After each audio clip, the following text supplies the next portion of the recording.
Hello and welcome to the Telegraph Studios.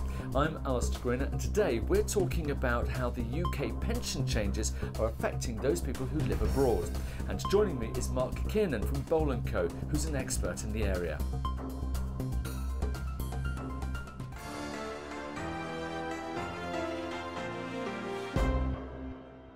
Good morning. Good morning.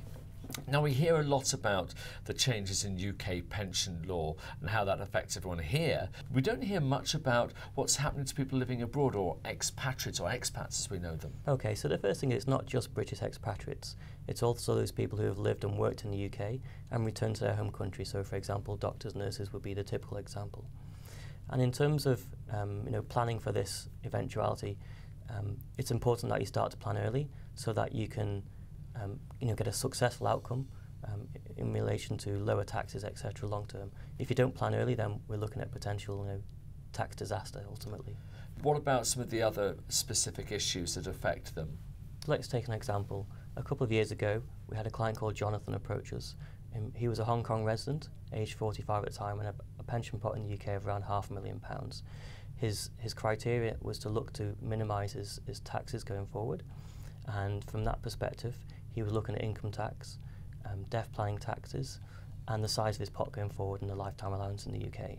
So let's take them one by one. First of all, income tax. So from an income tax perspective, in Jonathan's case, for example, if he remained in a UK pension scheme, because Hong Kong doesn't tax overseas pension income, he would be subject to UK income tax at source, potentially up to 45%, whereas by transferring that scheme to an alternative jurisdiction, he could reduce that tax charge.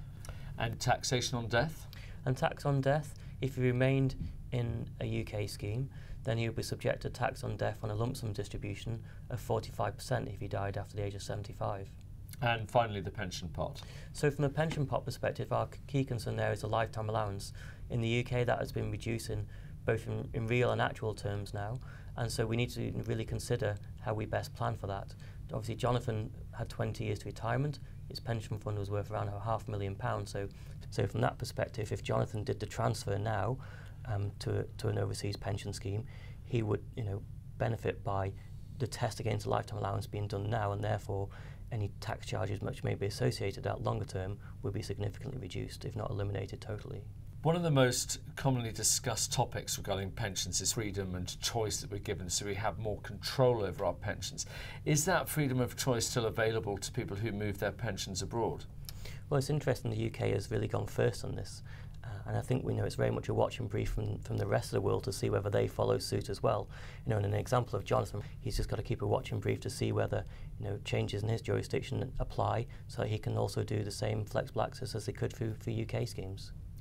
So coming to Jonathan, if he does make this move and takes his money abroad, how does he actually go about that? Is there like a mechanism to be able to do it?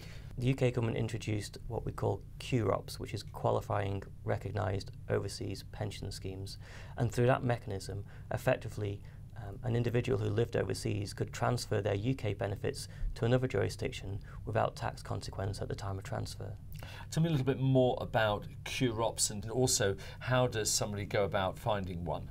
Well, I think Jonathan would need to engage with his financial advisor within his country of where he lives. And where would he find such an advisor who would know about QROPS? Well, the easiest place to look for those types of advisors is the internet, to do some Google searching to have a look, and obviously to do some investigation on the advisor you're going to use, make sure they're a professional firm, preferably regulated, and have the relevant qualifications to give that kind of advice. So the advisor would look at Jonathan, look at his financial situation, not just at his pension, but also the other aspects of his life, and ensure that in giving us advice that he considers all the aspects of that to ensure that a QROPS is relevant and appropriate for Jonathan, for what Jonathan would need long term effectively. And what about the QROPS themselves? Are they, the providers of them, are they regulated?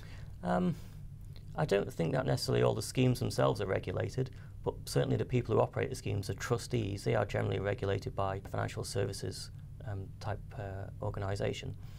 But if you're looking for ultimate regulation, somewhere like the Isle of Man, for example, that has a dedicated pensions regulator which regulates pensions schemes themselves, trustees and administrators. So that would be the most secure and safe environment to domicile a scheme. When is the sort of time that you should be looking at these kind of questions to ask? So I think with anything in terms of pensions, it's always good to start to plan early. You could start planning before you left the UK if you knew you were leaving, or you can plan, as soon as you've left the UK. But certainly, you need to start to plan for these things as soon as possible. Now, in our conversation, you've mentioned Isle of Man, you've mentioned Hong Kong, Gibraltar. Where do you get the most interest in QROPS from? So most of our business comes from the Far East, Middle East, and Europe.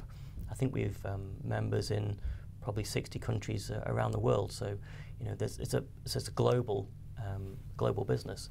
The single biggest sort of jurisdiction, I think, would be Australia. That's where most British people expatriate to.